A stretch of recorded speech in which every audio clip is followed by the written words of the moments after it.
Hello students, welcome to this new video on expression, deriving an expression of logarithmic mean temperature difference for counterflow heat exchanger. Okay, so I'll just recapitulate what is that we have done in the last class. So in the last class, already we had performed the same exercise for parallel flow heat exchanger. So in the parallel flow heat exchanger, both the direction of hot fluid flow and cold fluid flow will be in the same direction, that is from left to right or from left to right to left. It will be in the same direction. So this was the graph. How the temperature variations for hot fluid and cold fluid will be varying from left to right. Now in this case, if you try to see the same exercise, we need to do it for the counterflow heat exchanger. So what do you mean by a counterflow heat exchanger? So counterflow, the name itself suggests that it will be in the opposite direction, meaning to say that so any heat exchanger you take, there will be hot fluid and the cold fluid. So the direction of hot fluid and the cold fluid direction will be reversed. So here in this case, if you consider one as the left side and two as the right side, one as the left and two as the right. So if you observe here, the direction of cold fluid is moving from right to left and the direction of hot fluid is moving from left to right. So this is what is called as counterflow heat exchanger.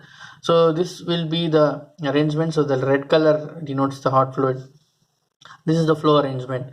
Now if you see here, what is happening to the hot fluid? The hot fluid will be entering at a very high temperature, and as it moves along the length of the heat exchanger, by the way, this is the length of the heat exchanger. So how much ever the length might be. So along the length of the heat exchanger, as it moves along the length of the heat exchanger, the hot fluid temperature, which was entered at a very high temperature, loses its heats, and the temperature gets down. And what happens to the cold fluid? It is entering from right to left.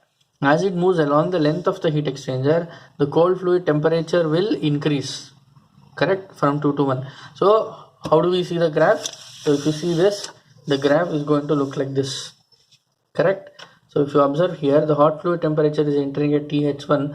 As it moves along the length of the heat exchanger, it reduces to TH2. So the temperature is reducing. What is the difference in temperature? It is TH1 minus TH2, correct. And similarly, cold fluid, which is moving from 2 to 1, it is entering at TC1 and it is going to TC2, correct. So this is how the graph is. Now if you consider how do we perform the expression. Now one more very important thing is the definition of theta 1 and theta 2 will be different, correct. For as you saw in the last class, LMTD. So at the end, I think if you remember, I mentioned that the definition of theta 1 and theta 2 will be different for parallel flow heat exchanger.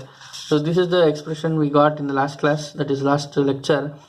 Theta m is theta 2 minus theta 1 divided by ln of theta 2 by theta 1. So as I told you, in case of counterflow, the definition of theta 1, theta 2 will be different. So what is theta 1 and theta 2? Theta 1 is the temperature difference at the inlet, and theta 2 is the temperature difference at the exit. So what is theta 1 here? TH1 minus TC2, correct. And at the exit, so TH2 minus TC1. Yes or no? Now this is what the thing is. Now how do we start our derivation? Now as we know, we will consider a small differential area dA. So in this differential area dA, we will perform first for dA and then try to integrate it along inlet to outlet. Do you agree with me? Now, so the rate of heat flow through the elemental area dA is given by what? Through this small area dA, it is given by what? What is the mode of heat transfer? The hot fluid is losing heat, and the cold fluid is gaining the heat. So the mode of heat transfer is obviously convection. So dq is what? U dA into TH minus TC, correct. So TH minus TC, whatever the temperature at which it is losing the heat and gaining the heat, that is cold temperature. So U it is overall heat transfer coefficient, so which becomes U dA into delta T. Now what is happening in this small differential area? the hot fluid is losing temperature and the cold fluid is gaining temperature. So how do we account for the energy balance? The energy balance over a differential area dA may be written as what? dq equal to minus m dot h cph into dh, which is equal to m dot c cpc dtc. Now very important thing you need to observe here is, if you observe here, okay, if you observe here, the curve is decreasing. If you go from left to right, it is decreasing. Even for the cold fluid also the curve is decreasing. Do you agree with me? Hence, what is that? The slope is decreasing for cold fluid and hot fluid. For both the fluids, the minus sign will come for both hot and cold fluid. Are you able to understand this? So for counterflow, the slope is reducing. If you see here, for both the fluids the slope is reducing. Whereas for parallel flow, if you could remember, see here, we went from left to right. So this slope was reducing, but this slope was increasing. So that's why we took only minus for hot fluid and plus for cold fluid. But in counterflow heat exchanger, if you observe, both the slopes are decreasing. Hence the negative sign should be accommodated for both hot and cold fluids. Okay, please keep this in mind.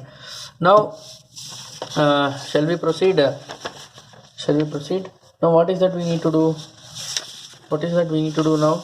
We have done this. dq is equal to minus m dot h cph. So you can write here minus sign. You write it here. Minus sign indicates decrease in slope.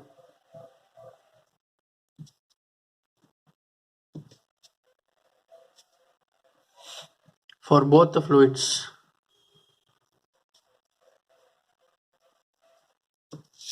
Okay, please consider that. Now we will try to do the same here.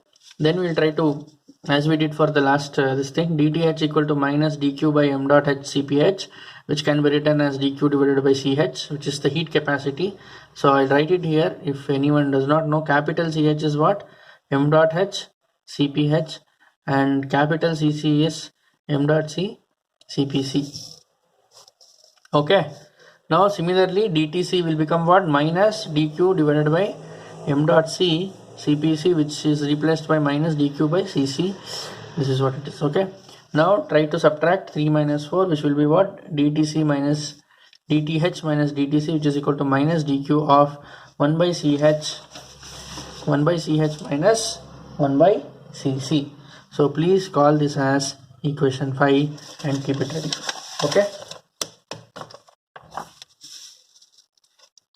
Okay, now what is the next step? What is the next step? Let us now try to see what is this dTh minus dTc. Now can I write it as d theta? So I'll write it as d theta. No, let us not name this. Just after simplification, no, little bit of simplification we shall do. Now we shall try to substitute for dq. Okay, let us now call this as dq. d theta is equal to d theta equal to minus dq times 1 by ch minus 1 by cc. Now substitute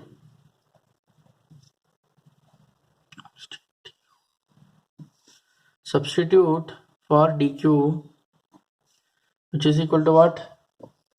E minus, that is u into dA into th minus tc. Okay, please call this as equation 5 and substitute in equation 5. Okay, now what is it is going to be? D theta equal to minus u dA into th minus tc into 1 divided by ch minus 1 by cc. Okay, now what is this? Can we call this as theta? Of course we can call this as theta. So minus dA times theta into 1 by ch minus 1 by cc. Now what is this? Call this as equation 6. Now you got the thing now. So d theta. Now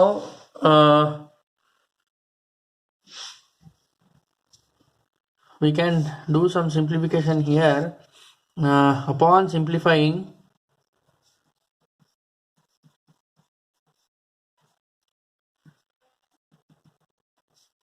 equation 6 and integrating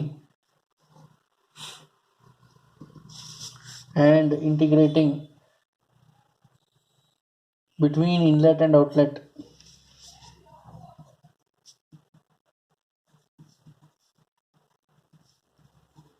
we get, now what is it? You can do this simplification. D theta by theta equal to minus you can take it here.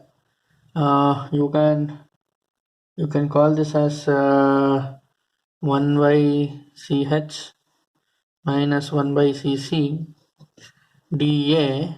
So please integrate this between 1 and 2 and this dA between 0 to a. What is that is going to be? Which will be what? Ln of theta is ln of, I am writing it directly, ln of theta 2 minus theta 2 by theta 1, which is equal to minus ua times 1 by ch minus 1 by cc. 1 by ch minus 1 by cc. Please call this as equation 7. Are you able to understand this? Ln of theta 2 by theta 1 minus ua 1 by ch minus 1 by cc. Right, now what is that we can do now? What is the total heat transfer rate? So right now here the total heat transfer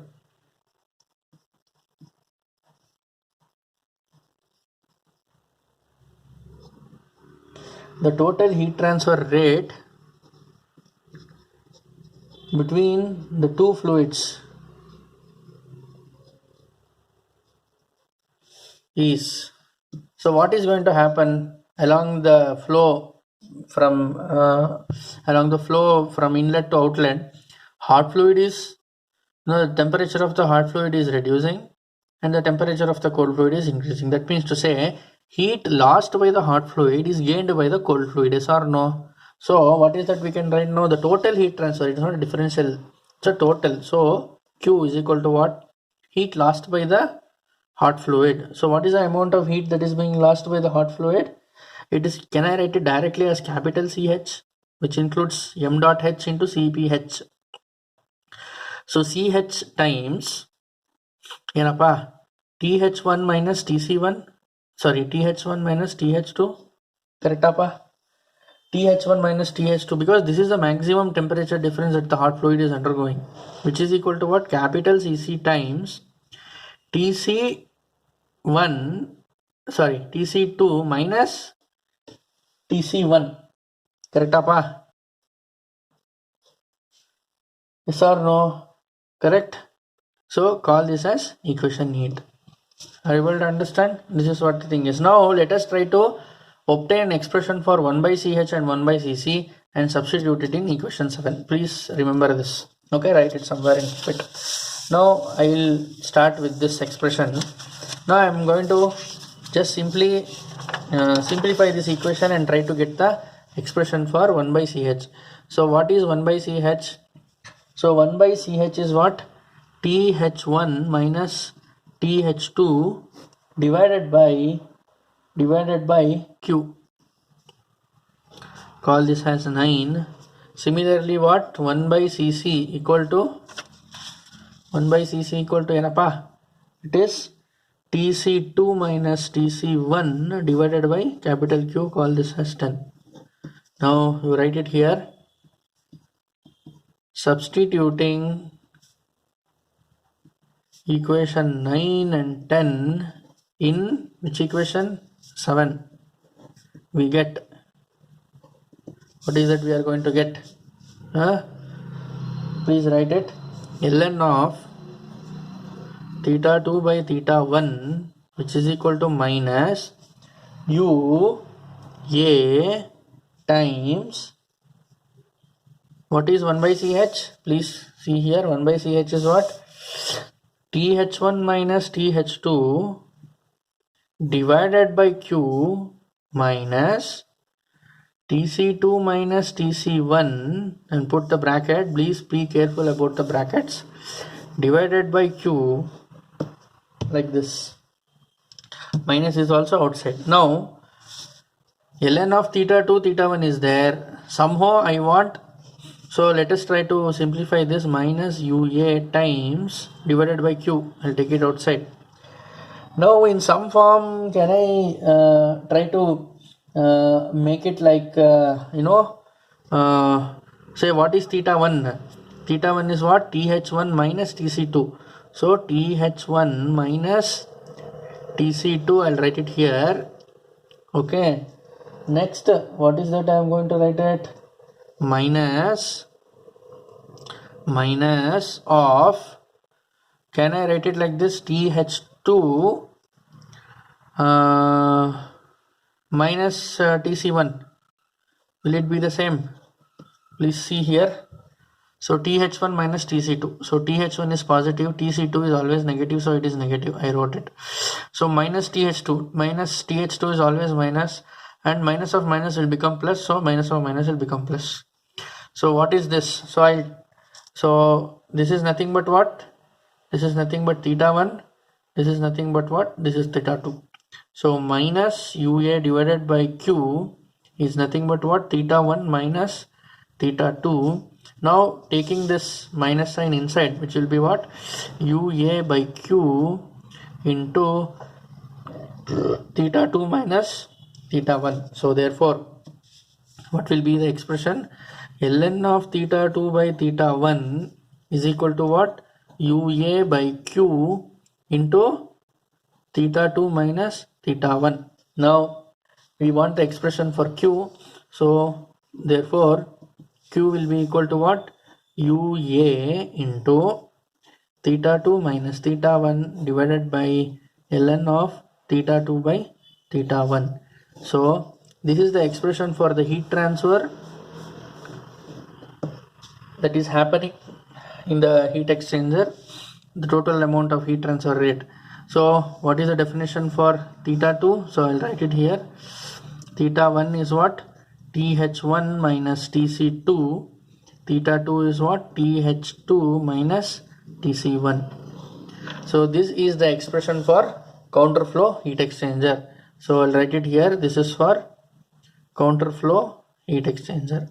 So if you see the expression for this thing, so I'll write it here. So it is ua theta m. So what is theta m? Theta m is nothing but this theta 2 minus theta 1 divided by ln of theta 2 by theta 1. So this is what is logarithmic mean temperature difference. So if you see logarithmic mean temperature difference, the definition for theta m is the same. Theta 2 minus theta 1 divided by, or this can also be written as I told you, it is theta 1 by theta 2,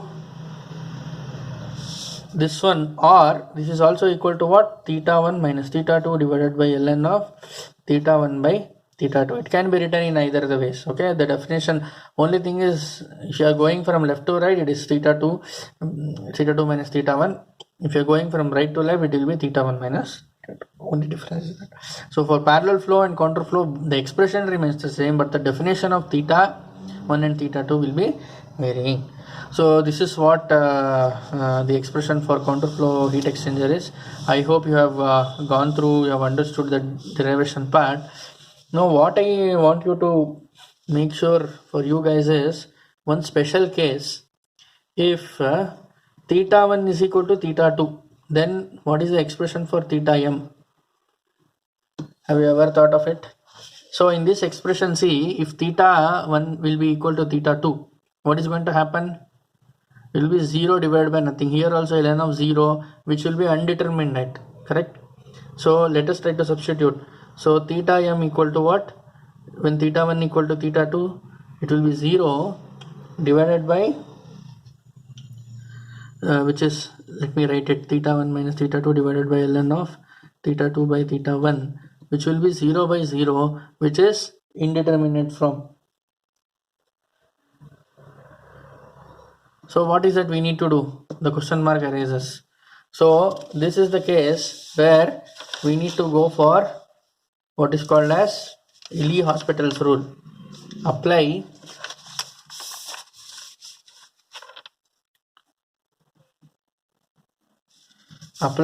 Lee Hospital's rule, L Hospital's rule, or L Hospital's rule, L Hospital's rule.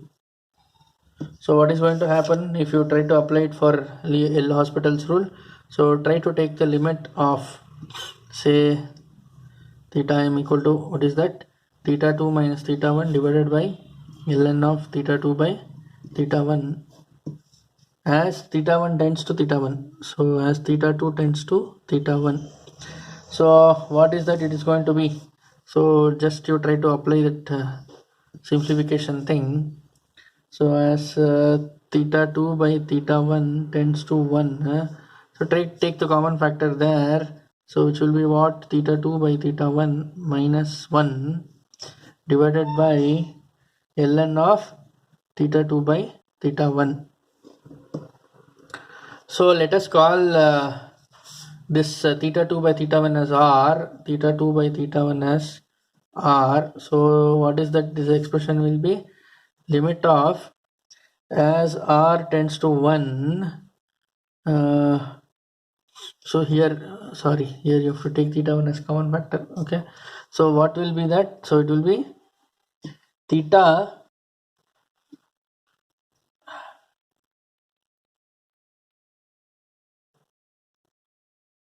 of r minus 1 divided by ln of r. Okay, so if you try to differentiating,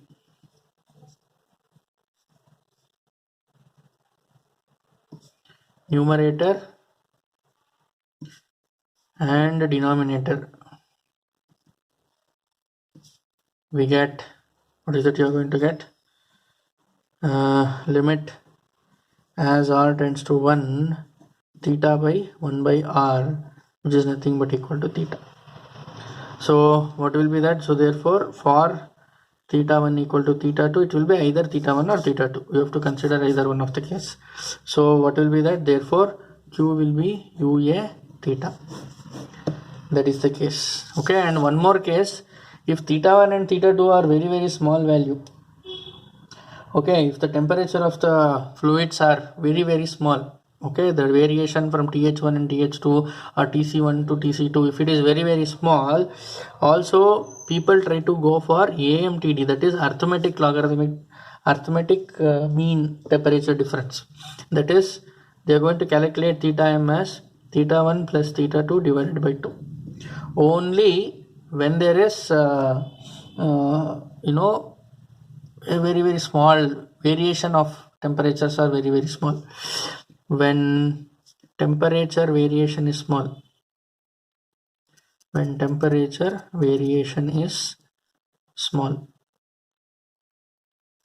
only when you have to consider AMTD, arithmetic mean temperature difference. So this is what the case we have discussed in this video. So in the next video we'll try to solve some problems on LMTD, how to solve the problems using LMTD approach. So then after solving maybe one or two problems, I'm going to solve it based on LMTD techniques. The rest you will be able to handle it. Next method is NTO method. After the problems we'll see how to solve how to design a heat exchanger using a NTO approach. Okay, so if you have any doubts, please comment below on the video and or get back to me. Okay, thank you.